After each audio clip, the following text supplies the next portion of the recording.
உபத்திரம் அதிகமா இருக்கும்போது சபையார் ஒன்றாக செயல்படும். அப்போஸ்தலர் 2:42 வாசிங்க. அங்க அவங்க அந்நியோனத்துல இருந்தாங்க, ஜெபம் பண்றதுலயும் ஒற்றுமையா இருந்தாங்கன்னு இருக்கு. வாசிங்க. அவர்கள் அப்போஸ்தலருடைய உபதேசத்திலும் அந்யோன்யத்திலும் அப்பம் பிட்குதலிலும் ஜெபம் பண்ணுதலிலும் உறுதியாய் அவங்க ஒன்னா இருந்தாங்க. அதாவது உபத்திரவத்துல அவங்க கடைசி இருக்க நிலைமைக்கு காரணம் என்ன? திரள் கூட்டமான ஜனத்துல நிறைய பலவீனர்கள் இருந்தாங்க. அவங்க எப்படி தைரியமான திட சாட்சியா எல்லாருமே எரிக்கப்படுறதுக்கு, எல்லாருமே சிங்கங்கள் கடிக்கிறதுக்கு, எல்லாருமே கொடூரமா கொல்லப்படுறதுக்கு எதுக்கு எல்லாருமே உறுதியா இருந்தாங்கன்னா பக்கத்துல இருக்கக்கூடிய மற்றவங்க எல்லாரும் பலப்படுத்துறாங்க. டேய் ஒண்ணே இல்லை.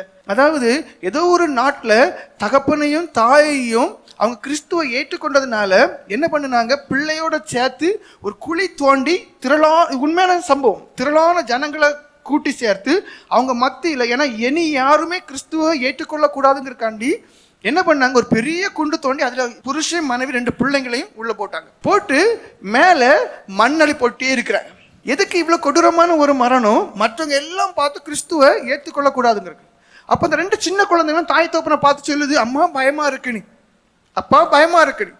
அப்போ அந்த தாயும் தகப்பனும் அந்த 2 குழந்தைகளுடைய கண்களை பொத்திக்கிட்டு சொன்னாங்க, இன்னும் கொஞ்சம் நேரம் தாமா, நம்ம எங்க போகணும்? பரலோகம் போயிடலாமா. இன்னும் கொஞ்சம் நேரம் தாமா, நம்ம பரலோகம் போயிடலாம். நீங்க என்ன பண்ணுவீங்க? என் பொண்ணு மௌனே, உனக்காண்டி நான் இயேசுவை மறுதளிப்பேன். ஆனா அவங்களுக்கு தெரியும், நான் விசுவாசிக்கிறவர் இன்னார் என்று தெரியும். கடைசி நாளிலே நான் அவர் கூட்டத்தில் ஒப்புவித்ததை எனக்கு தருவார் என்று தெரியும். அதான் முக்கியம்.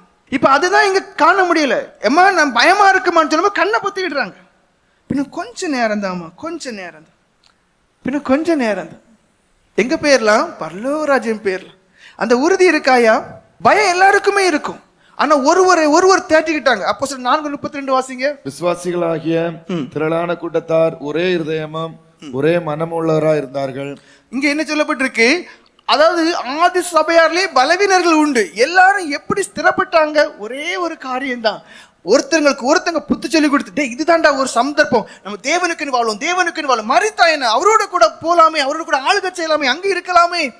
ஒரே இருதயம், ஒரே மனம். அப்ப உபத்திரவம் பெருக பெருக பெருக நீங்க ஒன்றுபட்டவங்களாகணும், நீங்க ஐக்கியம் உள்ளவங்களா இருக்கணும். சோதனை நெருக்கம் வரும்போது நம்மளை காட்டிலும் பலவீனமான மனுஷன் இயேசுக்காண்டி நம்ம கண்ணு முன்னாடி அடிக்கப்பட்டு ரத்த சாட்சியா மறிக்கும் போது உங்களுக்கு என்ன தோணும்? அவனை காட்டிலும் நான் அவ்வளவு பலவீனம் இல்ல, நானும் ஆண்டவர் காண்டி வாழும். அப்படியெல்லாம் ஆதி சபையில வாழ்ந்துருக்காங்க. இது உங்களுக்கு தெரியுமா?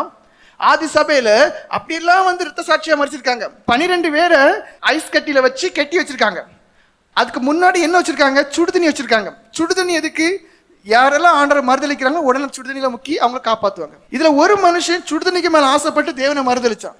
இதை பார்த்துட்டு இந்த கூட்டத்தில் ஒருத்தன் நான் இயேசுவை ஏற்றுக்கொள்கிறேன்னு சொல்லிட்டு அவன் என்ன செய்தான்? இயேசுவை ஏற்றுக்கொண்டான். அவனை அதுல கட்டி வச்சாங்க. அவன் பரலோகராஜ்யம் போறான். ஒருத்தங்களை ஊக்கப்படுத்தும் போது பலவீனமானவர்கள் அதிகமாக பலப்படுவாங்க.